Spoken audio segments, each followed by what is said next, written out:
네, 안녕하세요. 김도산의 잡다한 이야기 김도산입니다. 화면이 많이 좀 깔끔해졌을 거라고 보실 겁니다. 아, 예, 드디어 제가 2년 전에 샀던 프로그램을 이제야 빛을 발해서 썼었어요. 쓰고 있습니다. 정말 멍청하죠.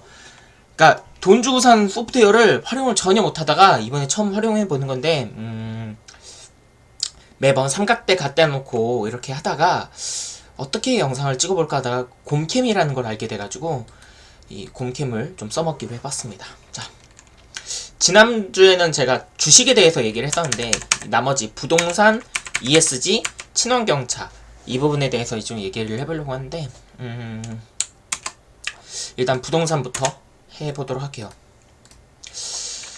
부동산은 일단은 불패의 수도권 뭐 아시다시피 서경인 이 순이죠. 서경인 순인데 변수가 뭐냐? GTX죠. 참고로 말씀드리면 GTX가 지금 어떻게 진행되냐면 GTX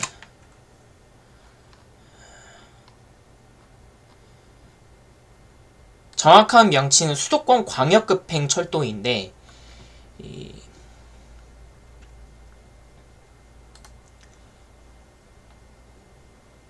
노선도를 한번 볼까요? 노선도가 지금 이렇게 나와 있습니다. 어차피 지금 이렇게 보면 되게 뭔지 모르죠? 참 복잡하죠? 이 그림을 따서 캡처해서 보여드리도록 할게요. 노선도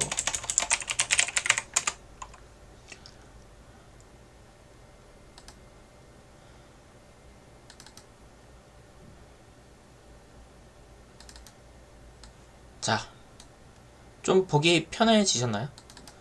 뭐 보기 힘들어졌다 라는 분들도 있는데, 자, 좀 더 확대를 했고요.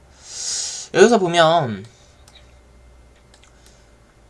그 주요 쟁점이 뭐냐면 서울을 무조건 연결은 해야 돼. 근데 여기에 그 지금 다 걸터하는 역들이 공통적으로 보면 여기 지금 그릴 수가 있나 이거? 그리기 기능이 있나? 이 서울역. 오, 신기하다 이거. 저 이거 처음 쓰는 겁니다. 정말 죄송합니다. 이 서울역이 변수예요. 서울역. 이 서울역을 중심으로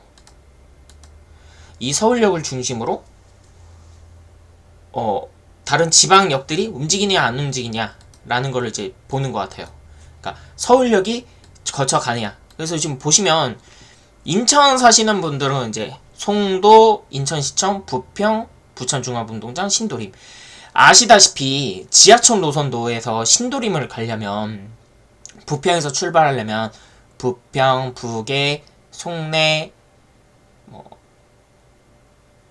중동, 부천 이런 식으로 계속 거기서 신도림이잖아요. 근데 GTX가 완공되면 두 정거장이면 신도림에 가요. 그리고 다른 경기도 지역들 보면 킨텍스 쪽으로 출발하는 사람들은 서울역 가려면 어디 이렇게, 제가 경기도에 안 살아서 죄송해요. 그래서 가야 되는데 이 서울역 가시는 분들도 한 정거장, 이것도 굵은 걸로 해드릴게요. 한 정거장, 두 정거장, 세 정거장이면 이제 서울역을 가는 거죠. 이거만큼 얼마나 좋아진 게 없을까요? 그래서 상당히 많은 주목을 받고 있다라는 게 이제 이번 그 GTX 사업 발표에 대한 가장 큰 주목도라고 보면 돼요. 그래서 가장 아래로 떨어진 데가 동탄이죠. 동탄을 보면 검은색으로 할게요. 동탄. 이거 보면 이렇게 동탄 신도시가 괜히 나온 말이 아니거든요. 동탄 신도시 이렇게 얘기하잖아요. 이게 그만큼 이제 그 지역방에서 푸시를 해준다라는 의미도 있어요. 동탄, 수원, 그리고 이제 이런 데가 이제 주목을 받는 도시, 그리고 이제 그 외에는 마석, 평내, 별내 신도시도 많이 주목을 받고 있죠. 의정부, 여기도 좋다고 하더라고요. 의정부. 그렇다면 과연 이 GTX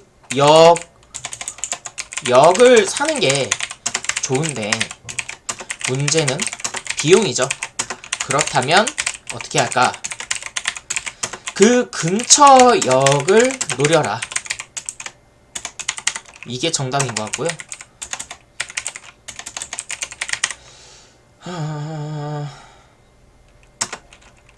아파트가 불장이긴 해요. 근데 잘 찾으면 3억 원대 아파트는 있습니다. 하나 보여드릴게요. 인천 쪽에, 제가 인천 사니까 이렇게 얘기하는 겁니다. 제가 뭐 인천을 사랑합니다. 예, 맞습니다. 전 인천 되게 사랑하니까. 자, 볼게요. 부동산 하나 열어서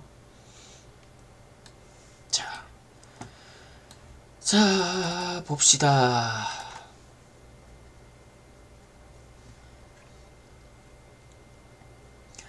되게 이렇게 살 게 되게 많죠. 근데 제가 사는 동네 위주로 한번 찍어보면 이걸 지도로 보기. 이렇게 보면 이거 5억인데? 여러분 걱정하지 마십시오. 낮은 가격으로 보면 3억 2천짜리 아파트가 이렇게 보이죠? 금매이긴 한데 1층 이런 부분이 조금 아쉽긴 하지만 3억 원대의 아파트는 수도권에 있다는 걸 하나의 반증하듯이 얘기하는 거죠. 조금 가격을 올린다. 나 1층이 싫다 하시면 3억 5천짜리도 있습니다. 부동산은 가격은 제가 봤을 때는 앞으로도 계속 떨어지진 않을 거라고 봐요. 그러니까 투기 목적으로 부동산 사시는 분들은 또 다른 데를 보시겠지만 내가 살 집을 본다고 생각하시면 무조건 1000세대의 역세권 아파트는 무조건 주목을 하셔야 됩니다. 여기 보시면 이 아파트의 특징을 보면 자, 이 아파트의 특징을 보면 조금만 걸어가면 빨간색으로 이번엔 할게요. 포인트를 조금만 걸어가면 백운역이 있고, 그리고 자 죄송합니다. 익숙치가 않아요. 제가. 그리고 정말 죄송합니다. 제가 이거 곰캠을 잘 못씁니다. 예. 다시 펜을 열어서 조금만 내려가면 동암역이 있어요. 사실상 더블 역세권이라고 봐도 무관하겠죠.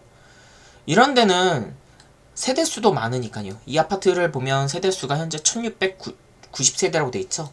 이게 뭐겠어요? 세대수가 1000세대가 넘으니까 어느 정도 사람들이 많이 거주하고 있다라는 특징을 갖고 있죠. 여기에 이 아파트 단지의 특징을 보면 조금 더 확대해 보면 초등학교가 근처에 있죠. 그러니까 결혼하신 분들은 여기에 초등학교가 근처가 있으니까 자녀분들 등하교 할 때 얼마나 좋겠습니까? 그리고 뒤에 산이 있습니다. 어떻게 보면 자연을 하나에 품고 가는 부분이기도 하니까 이런 것도 나쁘지 않다고 저는 생각을 하고 있습니다. 자, 그리고 그래서 저는 항상 지하철 역세권을 보라고 합니다. 물론 도로 인프라가 잘 갖춰진 곳도 좋아요. 그런데 도로 인프라보다는 역세권 인프라가 가장 중요합니다. 역세권 인프라가 갖춰진 아파트라면 그 주변에 예를 들어서 주변에 편의시설들이 밀집이 있을 수밖에 없고요. 그리고 식당, 그리고 뭐 동사무소 이런 시설들도 있을 수밖에 없겠죠. 그리고 당연히 그 근처에는 아파트가 많겠죠. 역세권 근처에는 아파트들이 항상 존재할 수밖에 없을 겁니다. 여기 부평역도 마찬가지지만 부평역은 워낙에 그 상가 중심의 동네이다 보니까 아파트를 찾기가 조금 힘들 텐데 여기 요즘에 좀 짓고 있는 아파트를 보면 뭐 한라 비발디 이렇게 있고요.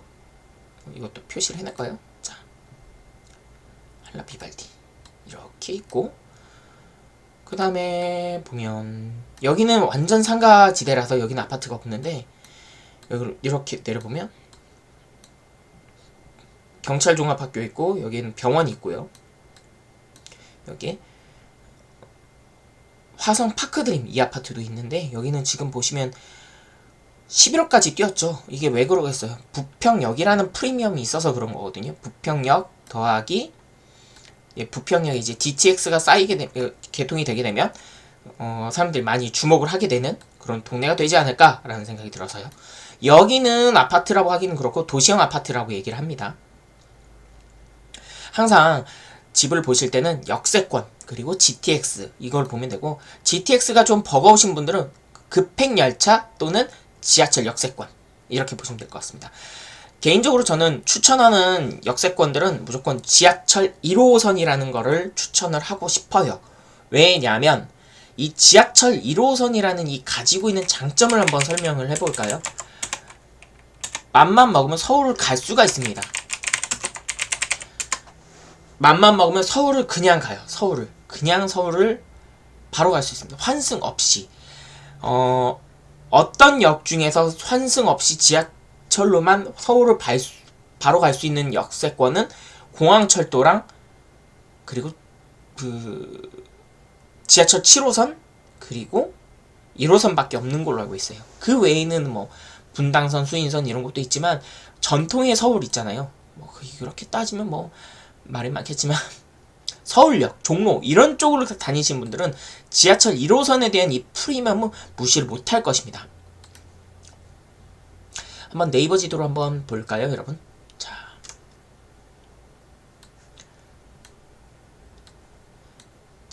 띄워보면 이 1호선에 가지고 있는 의미를 볼까요? 이 1호선이 사실상 이 서울로 가는 중심역이다 보니까 이 서울역 이게 있고, 그 다음에 서울역을 가기 위해서 신창, 온양, 온천 이런 그 지방에 있는 그런, 그러니까 수도권인데 약간 아래에 있는 지방, 천안 이런 쪽도 이 서울역과 연결되기 위해서 이렇게 노선이 이렇게 만들어진 걸 보면 어떻게 보면 지방 사람들이 어떻게 서울을 가기 위한 지하철 사용 빈도가 높아지고 있다는 의미이기도 하거든요. 그러니까 서울에서 살고는 싶지만 여건이 안 되거나 돈이 없는 분들은, 좀 금전적인 여유가 안 되신 분들은 지하철 아래쪽으로 노려서 서울과 좀 더 간편하게, 좀 더 편리하게 갈 수 있도록 고민을 하는 거죠. 그래서 그 다음에 2호선은 흔히 말하는 돈을 버는 라인이라고 하죠. 순환선이라고 하잖아요. 그래서 이 부분에 대해서 많은 사람들이 오고 가기도 하고, 실제로 10억 이상의 시세를 가지고 있는 아파트들이 즐비하죠. 이 뭐 3호선, 4호선 다 이런 쪽이라 보면 돼요. 7호선은 그나마 이제 인천이 연결돼 있긴 한데 서울이라고 강제로 하기엔 좀 그렇고, 그냥 그런 거 있죠. 서울은 살고 있는데, 서울에서 직장은 다니고 있는데 강남권 직장에서 출퇴근을 하고자 하는 사람들에 대해서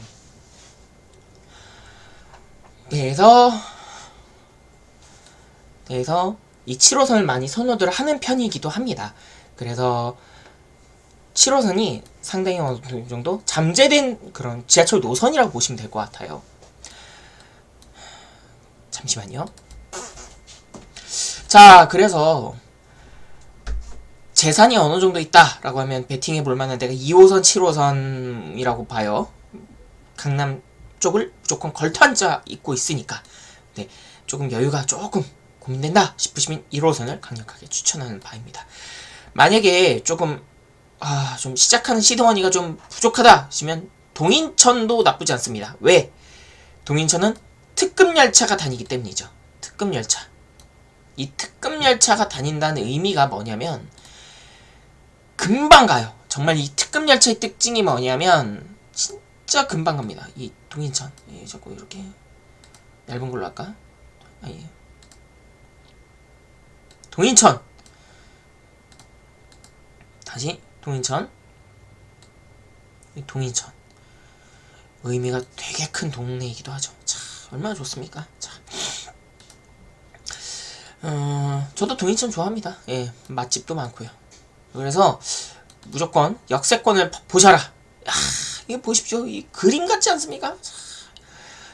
어휴, 이 수도권이 정말 발전이 정말 잘 돼 있다는 의미기도 해요. 야, 이렇게 수도권 전철이 이렇게 많아요. 아유, 뭐 그런 거 지하철로 갈 수 있는 동네가 이렇게 많아요. 못 가본 동네도 너무 많고요. 예, 정말 무조건적으로 저는 지하철 역세권 무조건 노리셔라 라고 마무리하고 싶습니다. 자, 그러면 이제 세 번째 ESG. ESG는 뭐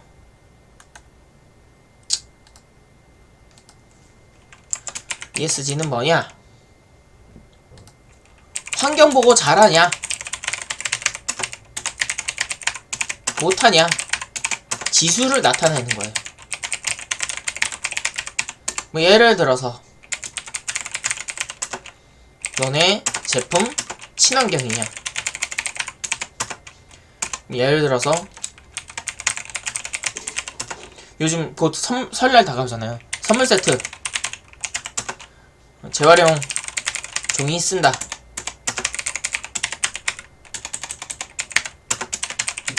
그럼 친환경이야? 이런 식입니다. 뭐 예를 들어서 택배회사 너네 전기차냐? 네, ESG야. 이런 식이에요. 그러니까 그냥 간단히 말씀드리면 환경 보호 운동 잘하냐? 라는 거를 지표로 나타내는 거예요. 예를 들어서 회사 직원들이 쓰레기 주우러 간다.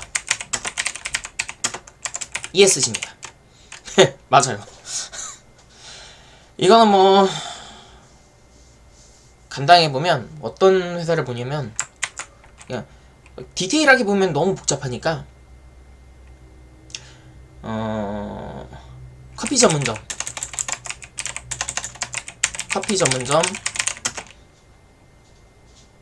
재활용하냐, 그리고 종이팩 사용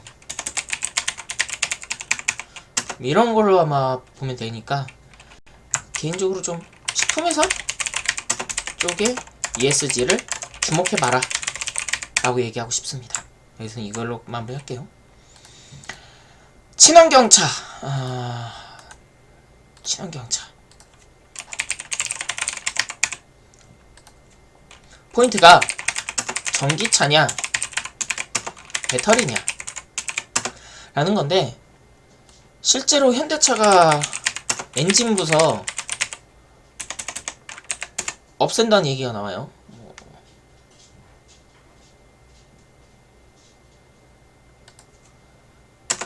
없앤다.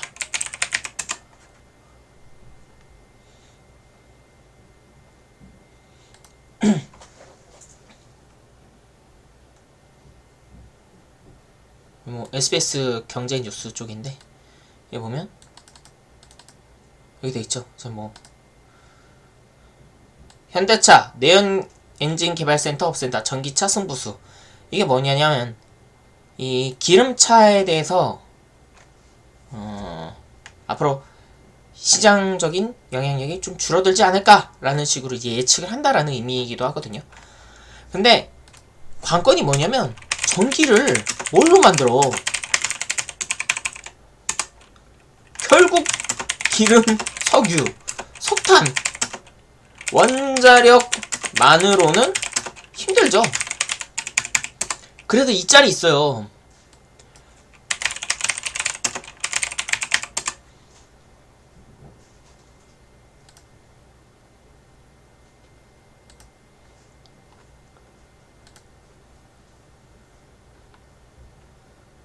어디 블로그에서 본 건데, 이거 에어썸 난 전기차를 싫어해. 여러분 전기차 안 좋아요. 앞으로는 다 전기차로 만들 거야. 그럼 어떻게 될 것 같아? 기름값이 떨어지겠지. 사람들이 기름을 안 사게 되니까. 그럼 뭐가 오를 것 같아? 전기값이 오를 거야. 그럼 전기를 만들려면 뭐가 필요해? 기름이 필요해. 그럼 둘 다 올릴 거야. 그럼 나중에는 우리만 그지되고 맞는 말인데? 이런 식의 짤이 지금 돌고 있어요. 맞아요. 결국 전기료는 오를 것이다. 고로 석유 가격도 오를 것이다. 이 의미는 뭐냐면, 그러니까 큰 그림은 환경보호 아래 석유에 대한 의존도를 줄인다 라는 거죠. 전기차냐 배터리냐 같은 말인데 수소차죠?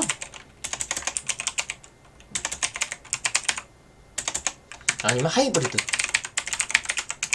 근데 제가 봤을 땐 이 세 가지 다 갈 것 같아. 근데 연비를 아마 좀 따지겠죠. 충전이 쉽냐 안 쉽냐. 그래서 뭐 최근에 본 것 중에 하나가 전기차 배터리 교체 충전.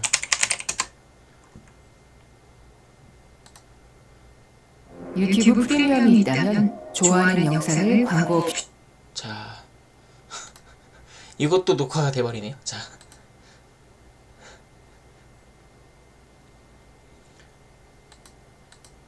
보통 우리가 전기차를 충전할 때 보통 이제 전기차를 플러그에 꽂아서 하잖아요. 근데 이거는 좀 신박합니다. 한번 영상을 한번 틀어드릴게요. MBC 보도입니다. 누르면 바닥문이 열리며 기계 장비가 올라와 차량 하부에 장착된 배터리를 떼냅니다. 분리한 배터리는 충전 보관소로 옮겨지고 미리 충전한 배터리를 가져와 차량에 장착합니다. 이건 흡사 뭐냐면 이거예요. 우리 스마트폰 요즘에는 배터리 일체형이어서 매번 이렇게 보조 배터리 끼우거나 아니면 이제 충전 패드에 꽂는데, 이 방식은 우리 예전에 스마트폰 초창기 때 배터리 갈아 끼우는 방식 알죠? 그거랑 똑같다고 보면 돼. 이게 아마 좀 경쟁력이 있을 거다. 전기차의 문제가 뭐냐? 충전 시간이잖아요. 그래, 연비도 좋고 한번 충전하면 400km, 500km 가는 거 좋아. 근데 충전 1시간 동안 해야 되잖아. 그동안 뭐 하냐? 이거죠. 근데 이런 식의 이제 쌈박한 배터리 교환 방식이 나와버리게 되면 이 주목도가 엄청나게 커버린다는 거죠. 제가 봤을 때는 전기차는 배터리 교환식, 수소차는 충전소 확대, 하이브리드는 연비 개발. 그러니까 뭐랄까, 주유 하나로 한 번에 뭐 한 달 사용 가능한 자동차. 전기차보다 낫다. 이걸 아마 프리미어로 가지 않을까라는 생각이 듭니다. 자, 코로나 종식 감기로 인정되나? 이거에 대한 이야기를 할 때가 됐습니다. 코로나 어찌 되냐? 제가 하나 어디서 봤는데 감기가 100년이 걸렸대요. 이 의미가 뭐냐? 감기도 하나의 어떻게 보면 질병으로 막 이렇게 인정되는데 좀 많은 개고생을 했다 라는 얘기가 이제 얘기가 나온 거예요. 그러니까 사실상 감기 때문에 죽어난 사람들도 있겠지만 이 부분에 대해서 앞으로 좀 이거를 질병으로 인정을 하느냐 아니면 그냥 일상병으로 인정을 하느냐라는 걸로 이제 아마 갈 것 같아요. 일상병이냐 아니면 질병이냐. 근데 오늘 코로나 지수를 한번 보면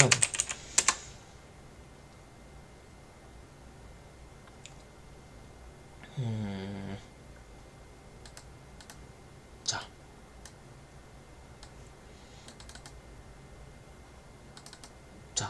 오늘 보면 4,000명대요. 불과 한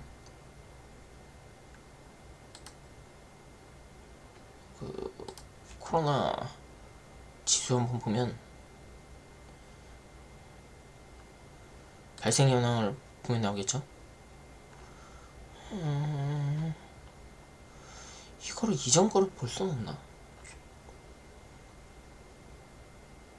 그러니까 누적 확진 환자는 69만 명. 근데 일일 확진자는 4,000명대로. 예전에 7,000명 간다 그래서 중내 산에 뭐 이런 얘기 나왔었잖아요. 근데 비율은 그렇게 크진 않은 것 같아요. 그러니까 저는 개인적으로 이 코로나 주사에 대해서 약간 물주사 뭐라고 하는데 개인적으로 저는 뭐랄까요, 독감 주사 맞아도 독감에 걸려요. 100% 정답이라고 하기엔 그렇지만 부작용은 있겠죠. 세상에 완벽한 약은 없으니까. 하지만 어느 정도는 맞아두면 좋지 않을까 라는 생각이 들었습니다. 제가 뭐 의학 박사는 아니지만 네, 아쉽습니다. 빨리 좀 뭐랄까요, 개선이 됐으면 좋겠어요. 생각해봐요. 병상 확보 때도 막 말이 많았었잖아요. 뭐 100% 육박한다, 뭐 못한다. 근데 결국에는 이것도 어느 정도 나아졌죠. 사망 추이를 어느 정도, 인구 10만 명당 지금 보면 0.06이라고 표시가 되어 있는 거 보면 이것도 많이 좀 나아지고 있는 것 같은데, 제가 봤을 땐 이거에 대한 주요 변수가 뭐냐면, 과연 질병이냐 일상병이냐 이거에 대한 결정이 올해 안으로 이루어지지 않을까 하는 게 제 개인적인 생각이에요. 감기로 사망하는 경우도 있어요, 사실상. 근데 어떻게 될까라는 부분에 대한 생각을 해보면 되는 거죠. 제 개인적인 생각은 월드컵 관중 허용할 거. 자, 이걸 왜 이렇게 생각하냐면 베이징 올림픽을 보면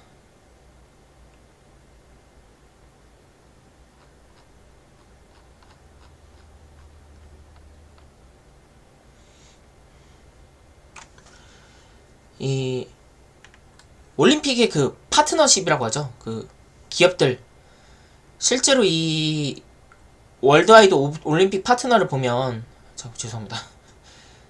이 중국, 여기도 아마 중국 기업으로 알고 있거든요. 독일 건가 봐. 예.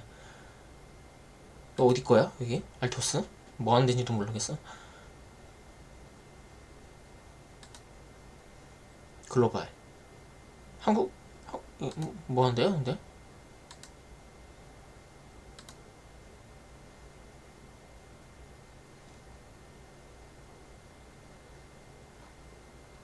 뭐 몰라. 아무튼 몰라.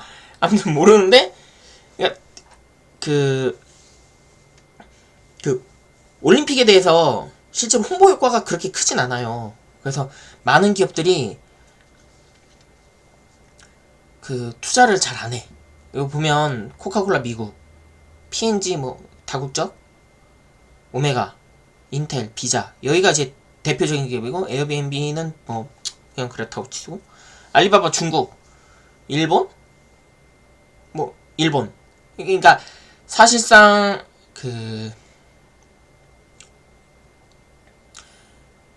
미국 기업이 많지가 않아요. 근데 반대로 카타르 월드컵은 뭐냐?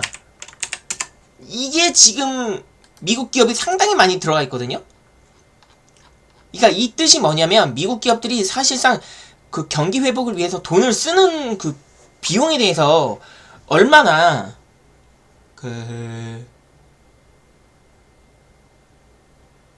주목도를 가지고 있는지에 대해서, 그러니까 뭐랄까요, 올림픽보다는 월드컵에 대해서 홍보를 더 하려고 노력을 더 할 것 같아요. 사실상 월드컵이 보기가 편하잖아요. 뭐 사실상 여러분들 뭐 동계올림픽이나 올림픽 할 때 뭐 크로스컨트리 아니 뭐 스키점프 다 뭐 A부터 Z까지 다 보진 않아요. 근데 월드컵은 축구 하나만 보면 돼. 그러니까 이 기업들이 너도 나도 몰려드는 거죠. 여기 보시면 뭐 독일, 미국, 카타르, 대한민국, 미국, 미국, 미국. 근데 여기서 중국 기업이 하나, 둘, 셋. 세 개밖에 없거든. 아, 네 개. 하이센스. 이 네 개밖에 없는데 나머지는 다 하나, 둘, 셋, 넷, 다, 일곱 개의 다국적 기업들이 이제 붙어버리니까 어떻게 보면 홍보를 위해서 좀 월드컵에 대한 집중을 더 하겠죠. 앞으로도 그게 더 할 거, 그러니까 이 월드컵에 대해서 4월에 더 걸지 않을까라는 생각이 들어요. 미국 이번에 예산 통과했나? 아무튼 월드컵 시청자 수가 더 많을 것 같기도 하고 많이 좀 보지 않을까. 그래서 아마 월드컵 때 관중 입장 그리고 해외 관광객 허용할 때 왜? 충동 자본이니까 뭐 이런 거 하겠죠. 예를 들어서 와라, 오세요, 코로나 검사 비용 면제, 오세요, 코로나 확진 시 비용 지원. 왜? 중동이니까. 아마 이런 쪽으로 아마 지원을 해주지 않을까라는 생각이 들어요. 요약해보면 코로나 일상병으로 전환, 빠르면 아시안게임, 늦으면 월드컵부터 관중 허용, 이렇게 생각하시면 됩니다. 지난번에 영상 올리려다가 좀 늦게 올렸는데 앞으로 이런 쪽으로 계속적으로 한 번 더 이런 컨텐츠를 만들도록 하겠습니다. 더 이상 이제 삼각대는 필요 없다. 자, 하나 써놓겠다. 더 이상 삼각대 노 필요. 아, 정말 돈 주고 산 거 활용하는 멍청이. 야, 영상 보시고 재밌으셨다면 좋아요, 구독, 알람 설정 다시 한번 부탁드리겠습니다. 감사합니다.